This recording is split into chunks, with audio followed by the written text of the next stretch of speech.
Eyes of the Wise, Volume 3.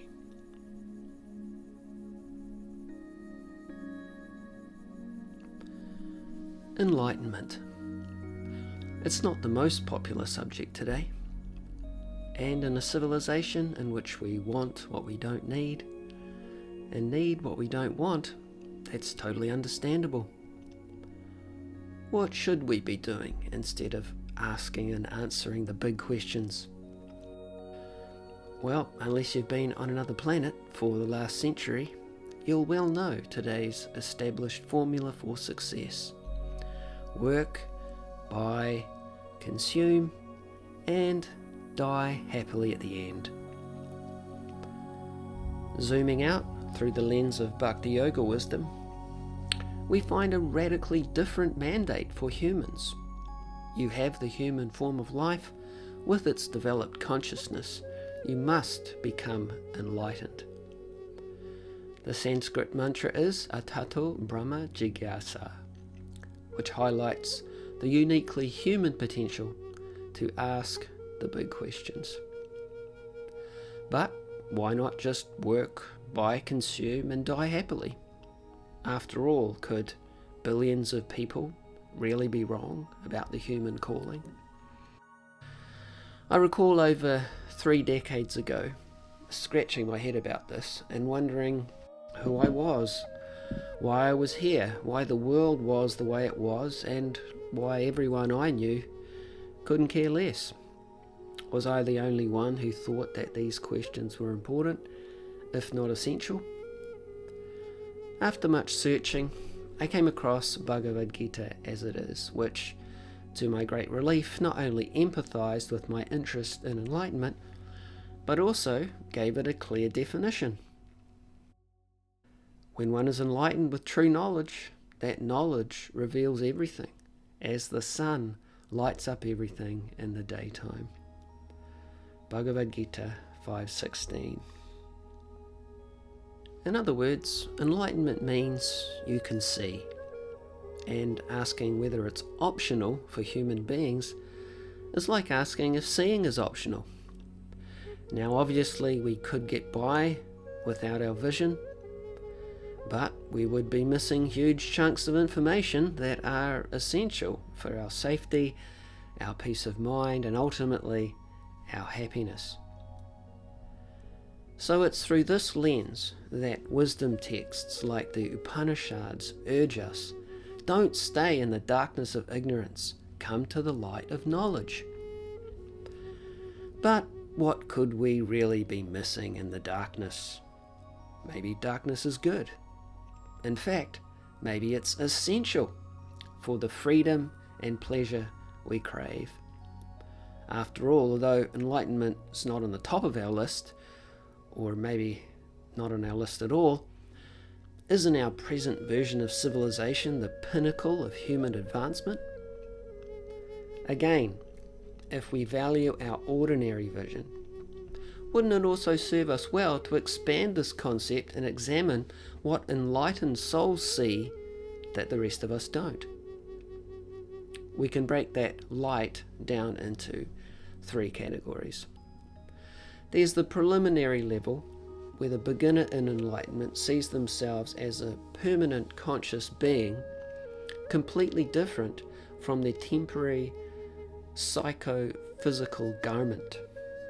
Just as we may wear a shirt and coat, as eternal beings we wear, so to speak, material bodies and minds like clothing, which, like clothing, changes periodically in this life and at its end, while we remain essentially the same person. Then there's the middle level, in which one sees oneself as part of a greater reality, part of a whole, like a spark of a fire, or a drop of an ocean, or the hand of a body. This vision opens the door to the ultimate relationship, what jazz legend John Coltrane called a love supreme. And there's the advanced level, in which such a perfectly enlightened human experiences the sublime nature of that greater reality, the whole that they are a part of, is infinitely attractive and is therefore known as Krishna, the unlimited source of all love, pleasure, and perfect reciprocation. Is enlightenment important, if not essential? Absolutely. Is it possible? For sure. Bhagavad Gita as it is illuminates that unique human potential. Hare Krishna.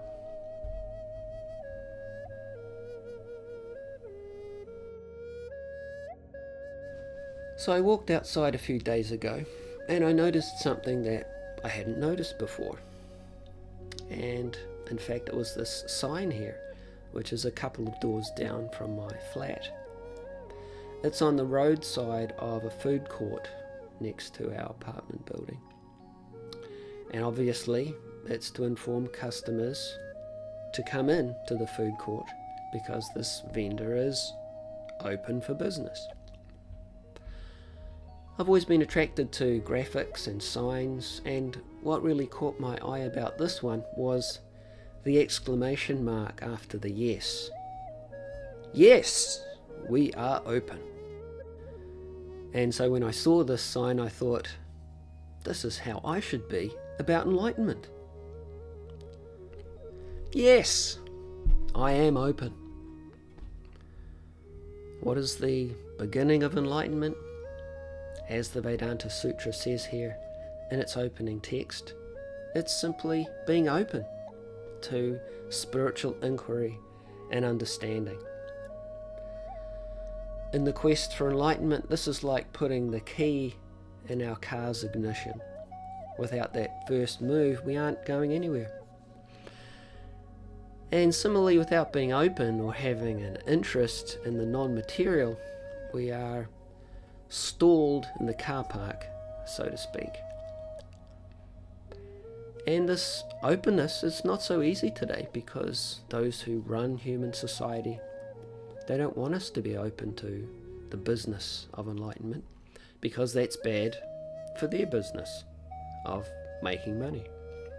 They don't want people to think deeply about the real issues, but rather they want them to be absorbed in the superficialities of life.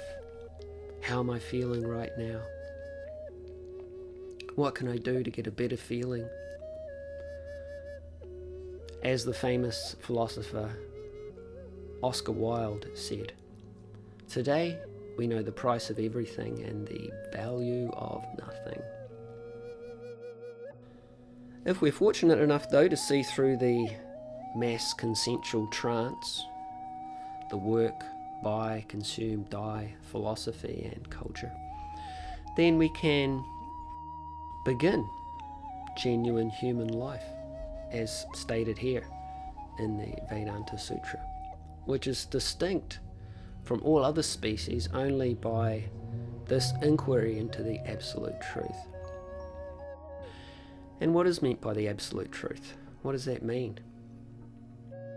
The absolute truth is that existence, as the Vedanta Sutra goes on to say, which is the origin of everything. It's that existence which is complete in that it contains everything and everyone, and at the same time is independent of everything and everyone. It's that reality which is always true for everyone, in the past, in the present, and in the future. In this world we have relative truth. Things are true, but they're not always true. They're not true in all three phases of time. Something may be true now, but that doesn't mean it was true in the past, or that it will be true in the future. But the absolute truth is always true. It's that existence that is always there, past, present, and future. And what does the Vedanta Sutra mean by now? It means now that we've attained a human form of life. In other words, now, after living and passing through so many species of life, in so many temporary forms, in so many situations, and in so many different environments, now that we have a human body with its developed consciousness, we must be open to understanding life's greatest mysteries. This openness allows the first ray of the sun of enlightenment to dawn. And without that openness, we're left in the dark like every other species. So with this first prerequisite in place, being open for the business of enlightenment, so to speak, we can then start to see the first ray of the sun of perfect knowledge.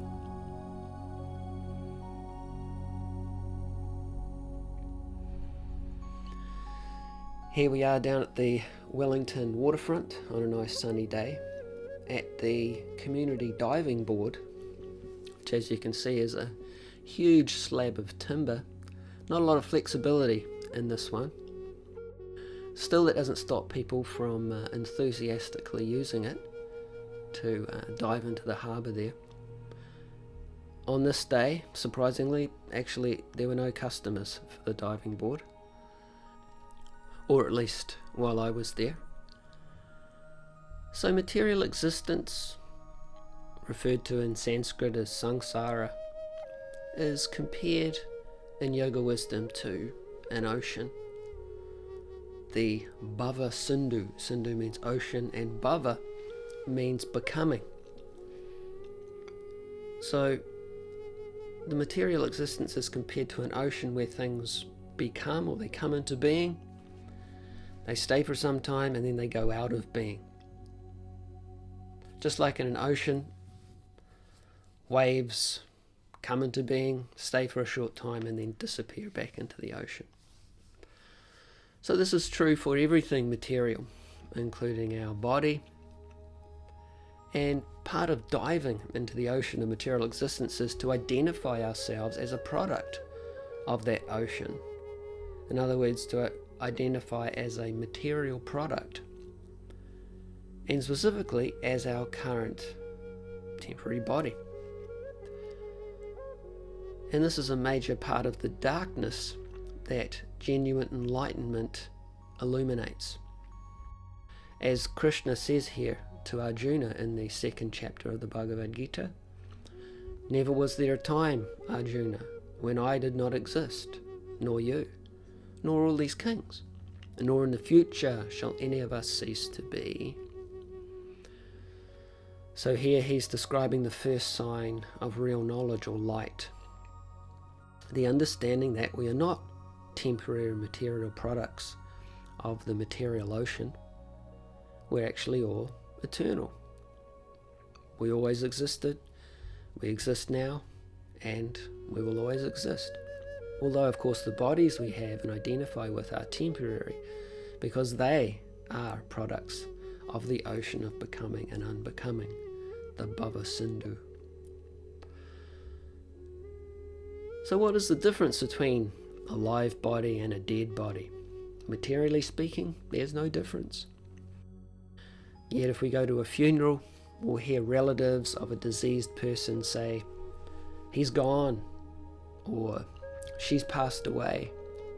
Now, who are they talking about?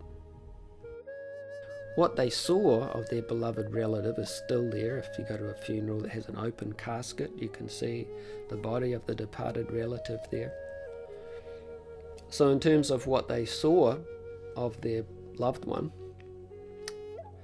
these statements, "he's gone" or "she's passed away," they actually make no sense. Yet we can all understand that they're talking about that relative. Maybe you've been in this situation.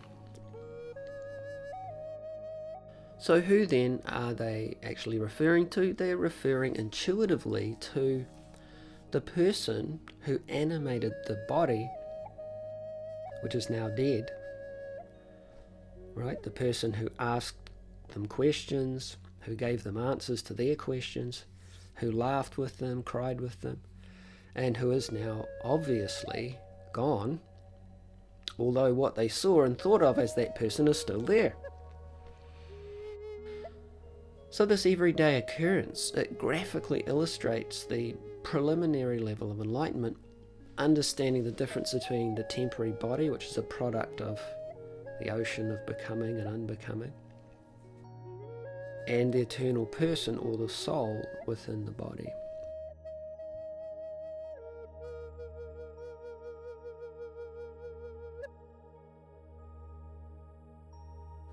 This picture was taken in Vrindavan, which is for India, a village in North India near Delhi, and this is just outside the ISKCON Krishna Balaram Mandir. And this text that we've quoted here from the Bhagavad Gita is the following text from the previous one that we quoted, in which Krishna elaborates on what he explained about the eternal nature of the soul, or the self, which is different from the temporary nature of the body. Here he says, as the embodied soul continually passes in this body from boyhood to youth to old age, the soul similarly passes into another body at death. A sober person is not bewildered by such a change. So Krishna is highlighting an experience that we all have, although one that we generally don't recognize without it being pointed out in wisdom texts like the Bhagavad Gita. It's something that, regardless of what we believe or don't believe, is going on for all of us. We're all changing bodies, from childhood to youth to old age, and yet we remain, throughout all those changes of body, essentially the same person. So Krishna is pointing out what should be obvious to all of us, because it's an experience that we all have, that we, the real self, are the unchanging observer of all the changes of the body in this life, and also at death. In other words, death is not the end of us, it's just another change of body to add on to the list of changes we've already experienced in this life. And he says here that one who is sober, or one who has knowledge, is never confused or bewildered by these various changes of body, particularly the change of body at the time of death. Of course, if we're not enlightened, then we will be bewildered by the change of body, particularly at the last change. And that's why when we go to a funeral, we see people lamenting, bewildered about this reality of changing bodies. But Krishna's pointing out here that we've changed bodies so many times in this lifetime. Why be bewildered at the end of this life with the change called death? So those who are sober, who have the preliminary light of transcendental knowledge, are not bewildered because they never confuse the material body with the real self. So hopefully we can see here that Krishna is not speaking any kind of religious fanaticism or dogma.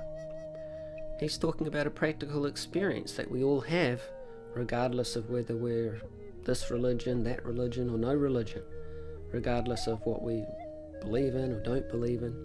We're all changing bodies, from childhood to youth to old age. And so he's using logic and saying, in exactly the same way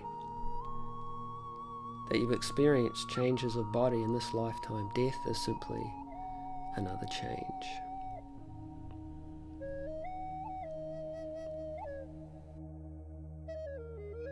So this is the process of samsara. Repeated birth and death, continuously changing bodies in that ocean of becoming and unbecoming. And the yoga wisdom refers to it as actually like a kind of imprisonment. We all value freedom, but the question yoga wisdom poses to us is, can there be any real freedom in the ocean of becoming and unbecoming, or the cycle of birth, death, old age and disease? It's a good question, isn't it? It was the famous freedom fighter Nelson Mandela who said, "There's no such thing as partial freedom." And yeah, yoga wisdom agrees with that. We may have consumer freedom, political freedom, sexual freedom, so many types of freedom in our life, but until we're free from the imprisonment of samsara, continuously changing bodies, we're not completely free. And of course we value freedom, because without freedom, how can we really be happy? So what do we need to become free from, for complete freedom? We need freedom from repeated birth and death. And what is it that keeps us bound in this cycle of samsara? What is it that keeps us bobbing up and down, so to speak, in the ocean of becoming and unbecoming? As we discussed in the last volume, it's the three modes of material nature: goodness, passion and ignorance. So those modes, they bind us, they bind our consciousness to material identification, identifying with the particular body that we have. And they also inspire us to look for material happiness. And in this way, because those endeavors for material happiness accrue karma or reactions, we have to take another body to experience those reactions in the next life, be they so-called good or so-called bad or mixed. So if we're actually going to attain complete freedom, if we're going to agree with Nelson Mandela, who said there's no such thing as partial freedom, then we actually have to transcend these three modes of material nature that keep us bound up in the prison house of the material world, so to speak. So Krishna says here in the 14th chapter of the Bhagavad Gita, which is entitled The Three Modes of Material Nature, when the embodied being is able to transcend these three modes associated with the material body, he can become free from birth, death, old age and their distresses, and can enjoy nectar even in this life. What does it mean to enjoy nectar even in this life? It means to enjoy immortality, the understanding and experience, as we heard previously, that never was there a time when we did not exist. Never will there be a time when we will not exist. We're all eternal beings. So just as bars and barbed wire keep prisoners inside a prison house, we're bound by nature's three modes: goodness, passion and ignorance. The question is there a way out?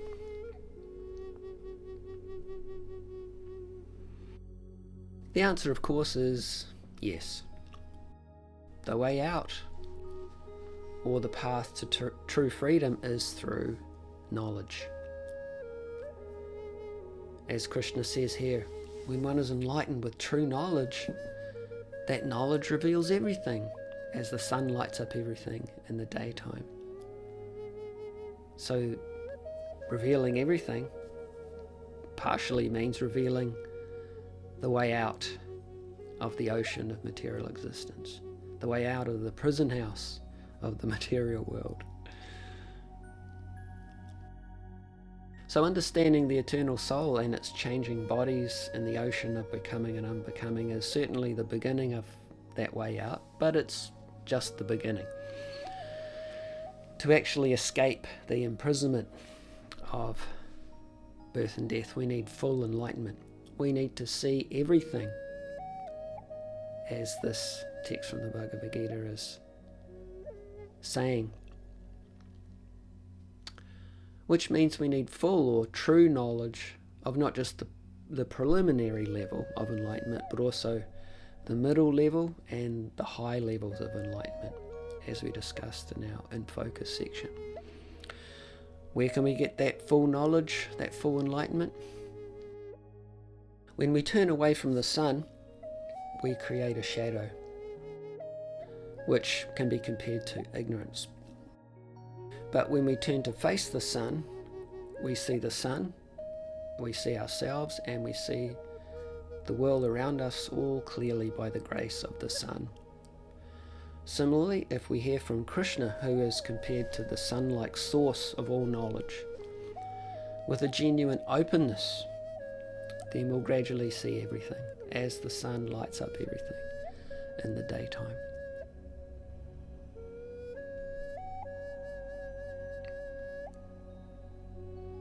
This picture was taken near the terrace here in Wellington City. Obviously it's a advertisement for a travel agency, travel lodge. And we have some dramatic lighting here as the sun is a little lower in the sky towards the end of the day, but just illuminating this one gentleman here, graphically illustrating what the Brihadaranyaka Upanishad is urging us all to do as responsible human beings. Don't stay in the darkness, come to the light. Of course, we all have a choice. We have our independence. We can choose to stay in the darkness, or we can choose to come to the light. The choice is ours.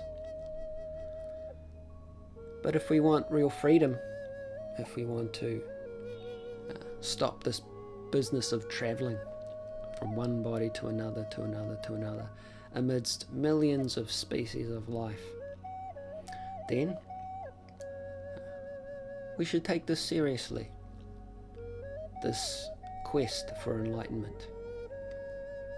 It's not obligatory that we, so to speak, surrender to the travel agent of material nature who's always trying to sell us tickets to this destination or that destination, this material body or that material body.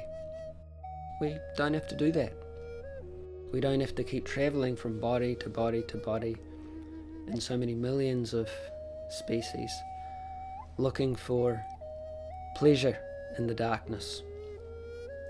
If we want to, we can come to the light by cultivating knowledge of our non-material identity, of the non-material identity of the whole that we're a part of, Krishna, and of the relationship between the two. That is what it means to come to the light.